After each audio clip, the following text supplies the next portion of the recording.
Chapter 17. Frankie. My yawn threatens to wake up the whole house. Wearing Jude's t-shirt and a pair of soft cotton pants, I pad down to the stairs with Ash on my heels. The kitchen lights jolt me awake as I flip them on, moving easily into my new routine despite being half asleep. Jude finally conceded on the breakfast issue and gives me a wide berth to prep our first meal without his grumbling ass. I have to admit, he's been less of an ass lately, and I never minded the grumbly parts in the first place. In fact, I like the grumbly parts more than I like to admit. The way his voice sounds deep and raspy when he's entered a verbal sparring match with me brings up fond memories. I fail to stifle another loud yawn as I flip over the fried eggs. Bacon sizzles in a separate pan. Ash settles next to my feet, only raising her head when the toast pops up, ready for a pat of butter. We were up late last night. A new hound came in, and it would seem the poor baby is terrified of storms. The long rain last night had plenty of thunder that sent the scared boy into howling cries for half the night. No matter what Jude and I tried to do, and we tried everything, it didn't help. In the end, a little medication is the only thing that helped calm him down. He might be in for a rough week with all the spring storms in the forecast. I wish I could do more to keep him comfortable. Jude's footsteps creep down the stairs. The slowness speaks to his own sleep deprivation. We didn't wind up going to our respective beds until well after 2. I busy myself with pouring us both cups of coffee. I turn groggily and bump into Jude's warm, broad chest. The liquid just barely misses sloshing over the rim. "Oh, sorry," I mumble. "Here." With his eyes half closed, Jude takes the cup and presses a chaste kiss to my cheek. He freezes, his breath ghosting against my skin, and my lungs stutter as heat spreads from the spot his lips touched. He recovers first. "Thanks," he murmurs in my ear, his voice gritty, and walks out the other door just like any other regular morning to free the dogs for their kibble and potty. Except this isn't a regular morning. Jude just kissed my cheek like we're an old married couple. At the very least, like two people dating each other. Or siblings? The thought wakes me like a plunge in an ice lake. Icy lake. Was that a platonic thank you kiss? Did I get friend zoned somewhere in the past few days and I missed it? Did my breath stink or my deodorant wear off last night? It didn't feel platonic.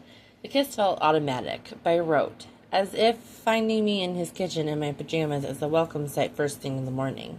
And he didn't mean to lean in, but he did because he's used to me in his space. I fix us both plates in a dizzy fog and pack up the leftovers before he's returned. I lower my gaze to my food as his footsteps near. "You get the day off today." My gaze snaps to his. "Oh?" "Last night was a shit show, and there's nothing special scheduled today. I have a training session with Juniper, then a meeting with Lee and Corjan to go over some budgeting." "What about the dogs?" I brave a glance at him. His dark hair falls wild over his forehead, combating the ache to brush it off. I clench my fork tighter. "Sarah will be here to clean kennels and can help with whatever we need. My brothers are able to step in too." Sarah is one of the sanctuary employees. I met her briefly, but usually their part-time staff only come by when Jude needs to leave or the workload is heavy. Between him and his 5 siblings, they have most of the work covered. "In that case, do you mind if I take your van into town? I'd like to explore." "Will I get it back?" I carry my dish to the sink and rinse it. "You did the last time. Besides, too many people have met me now. I wouldn't get far if I stole it again." "I'll leave the spare keys out on the counter." "Thanks. I better get ready. Unless you need me for anything." I pause at the exit, waiting for a request I know won't come. "Go have fun." The piercing look in his eyes, very non-platonic in nature, sends me scampering from the room. After a lazy shower, I dress quickly in a brown, oversized knitted sweater and jeans. The spare keys are right where Jude promised. Beside them is a scrap of paper and an envelope. A peek reveals a stack of cash, the size disproportionate to the work I've done for him. I yank out a $20 bill and search for a place to hide the rest. There's a cabinet above the fridge. I shove aside a fake plant and rise onto tiptoe to swing open the door. I stifle a laugh in my bicep. "Oh, Jude, I found your secret snack stash." Tucking the envelope in the corner, I return to flat feet. We'll see if he notices the little addition the next time he needs to satisfy a craving. As I pick up the keys, I read the note. Call if you need anything. J. I tuck the paper in my pocket and drive myself into town. I decide to park on the street at the entrance to the main road so I can walk and browse on one side and return on the other. The overcast day is warm enough to forego a jacket, but gray enough that I miss the sun. I slide on a pair of black sunglasses from Jude's center console and meander down the sidewalk. The fresh air feels good and clears the cobwebs from my mind. I could do with a nap later. I imagine staying up with a howling puppy is not far off from staying up with a crying child. While I didn't hate the experience, I can't say I'm exactly ready to run full steam ahead into motherhood. With Dylan in the rear view, I can breathe freely knowing the pressure to have kids won't exist in my near future. Frustration burns inside me at the thought of my past relationship and all that I can't remember. The idea of a conversation I took part in missing from my memories is annoying at best and terrifying on the other end of the spectrum. I'm trying to move on the best that I can, knowing I might never know what happened, and I feel firm about my choice to start over here. I'm lucky. The damage could have been much worse. I could have forgotten people or entire periods of time. No matter what Dylan says, I know in my gut I can't trust him. Whatever happened in that car was bad. That more than solidifies my desire to move on. I stop near the window of a flower shop, gazing inside at the colorful assortment of petals on display. Dylan never bought me flowers, not once in the 2 years we were together. I bet Jude would buy me flowers. I wouldn't even have to ask. The image of the grump handing me a bouquet with the scowl on his face lightens my thoughts. Jude would definitely buy me flowers.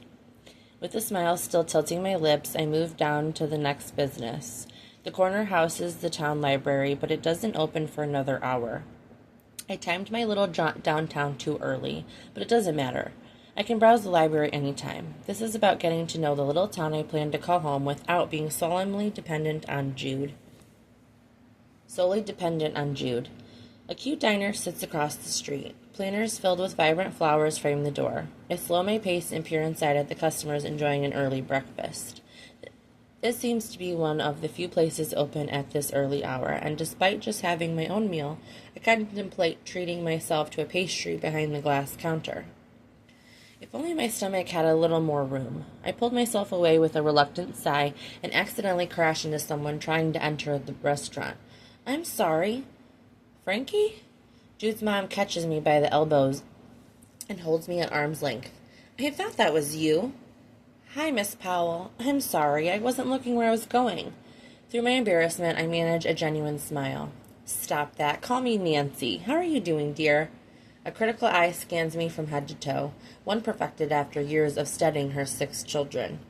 I'm doing well. Just getting some fresh air this morning. Where's Jude? I wonder how much he's told her. She obviously knows I'm staying with him. A harsh blush paints my cheeks as I realize she probably thinks we're sleeping together. That's the obvious assumption when 2 adults shack up with each other, right? I lick my dry lips. He's at the sanctuary. He has some business this morning, so I thought I'd check out the town.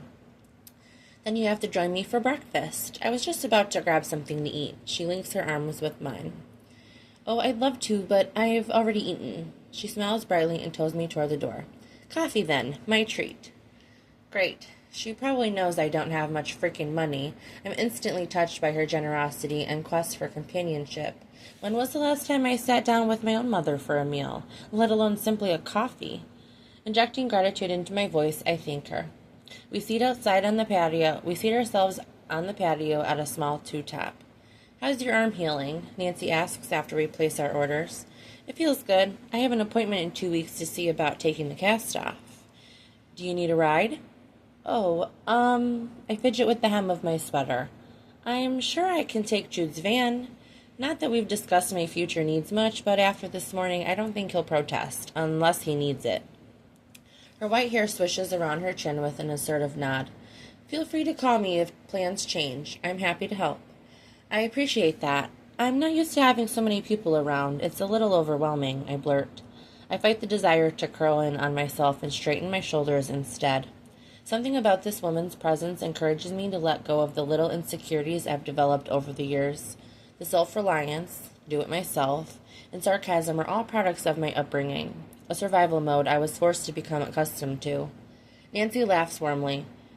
They're an eager bunch when they see a problem to fix. I bet if I locked them in an escape room, they'd find a way out in 15 minutes. They all seem to genuinely like each other. Whatever you did, you raised them right. She hums and leans back as our coffee is served. It wasn't always that way. Goodness, those children fought dirty growing up. It's a miracle nobody wound up in the hospital. The tempers on some of them, rightfully so for how horrible some of their parents were. That must have been hard. Damn right it was hard. Pride shines through her voice. Parenting is supposed to be hard. That's how you know you're doing it right. If parenting is easy, your kids are lying to you or you're lying to yourself. I sip my hot coffee while she continues. It's easy to ignore your kids. It's easy to pretend you don't see something is wrong. It's easy to send them to their room rather than work out the problem. The only easy part of parenting is loving them.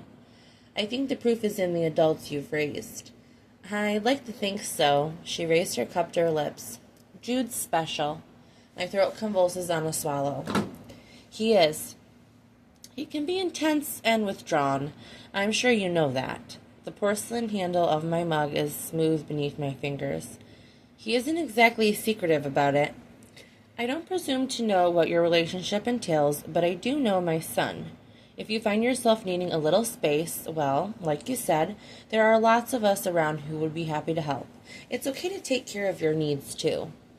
The muscles surrounding my spine tenses. Jude's been nothing but kind. Sure, he's a little surly, but he's respectful and a good, decent man. She raises her palm toward me. Please don't misunderstand. I love my son, and it thrills me as his mother to hear you come to his defense. Her eyes twinkle, a secret knowledge brewing within the depths. I'm trying to look out for you too, Frankie. Oh. I sit back and brush a strand of hair away from my lips. I'm doing okay. I'm happy where I am. Good. I'm glad to hear that. When Jude told me about the woman he found alone on his property, well, I'm sure you can understand I had concerns. For you. I can only imagine the kind of scenarios that landed you in that situation. The sting of tears irritates my lash line. The motherly concern emanating from this woman feels like the warmest blanket after a night in the cold. It's foreign, yet it speaks to a deep part of me, something I've kept buried for so long. My voice fails me. I manage a weak nod. Nancy gently pats my hand. I'm happy to have met you. I do hope you stick around so we can do this again. I'd like that, I whisper hoarsely. A light breeze floats across the patio, pushing our hair into our eyes. Oh, goodness, I can't wait for the sun to come back out. I have so much gardening to do. You like to garden? I think back to the flowers I walked past an hour ago. My husband and I picked up the hobby when he was still alive. My flower boxes are looking dreadful, but it isn't as easy as it used to be. My knees, you know. Gives me trouble with all the bending. Can I help? I'd love to see what you have. Maybe Jude will let me put a flower box on his porch. Nancy grins. I'm not going to say no. You find a good day to get away from the sanctuary, and I'll tell the other girls. We'll make an afternoon of it. I think I've been officially invited to my very first girls' day in, and I can't wait. Count me in.